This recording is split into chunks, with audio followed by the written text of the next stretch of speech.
दोस्तों, आध्यात्म चैनल में आप सभी का स्वागत है। आज मैं आपको बताऊंगी कि भक्तों का उद्धार करने के लिए श्री कृष्ण भगवान ने किस तरीके से अपना सुदर्शन चक्र को चलाते हुए बोला कि धर्म की रक्षा के लिए किस तरह से हमें युग में प्रकट होना है।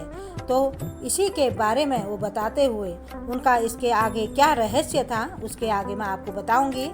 परित्राणायाम साधूनां विनाशाय च दुष्कृतां धर्म संस्थापनार्थाय संभवामि युगे युगे। भक्तों का उद्धार करने, दुष्टों का विनाश करने तथा धर्म की फिर से स्थापना करने के लिए मैं हर युग में प्रकट होता हूँ।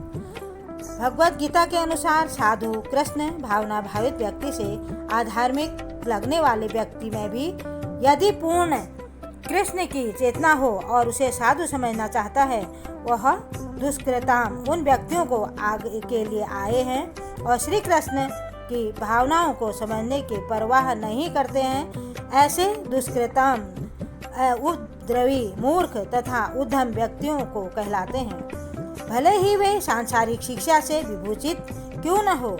इसके विपरीत यदि कोई 100% कृष्ण भावनामृत में लगा रहता है तो वह विद्वान या सुसंस्कृत न भी हो, फिर भी वह साधु माना जाता है। जहाँ तक अनेश्वरवादियों का प्रश्न है, भगवान के लिए आवश्यक नहीं है कि वे इनके विनाश के लिए उस रूप में अवतरित हो जिस रूप में वे रावण तथा कंस का वध के लिए हुए थे।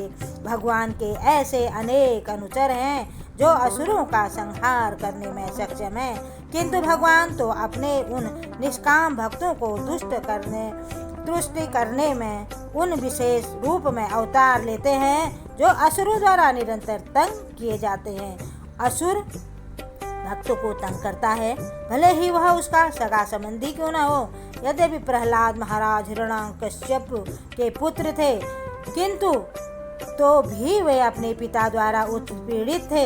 इसी प्रकार कृष्ण के माता देवकी यदि कंस की बहन थी, किंतु उन्हें तथा उनके पति वासुदेव को इसीलिए दंडित किया गया था कि क्योंकि उनके कृष्ण के जन्म लेना है, अथवा भगवान कृष्ण मुख्यतः देवकी के उद्धार करने के लिए प्रकट हुए थे, कंस को मारने के लिए नहीं। किंतु ये दोनों कार्य एक साथ संपन्न हो गए और यह कहा जाता है कि भगवान भक्त का उद्धार करने तथा दुष्टों का संहार करने के लिए विभिन्न अवतार लेते हैं। धन्यवाद।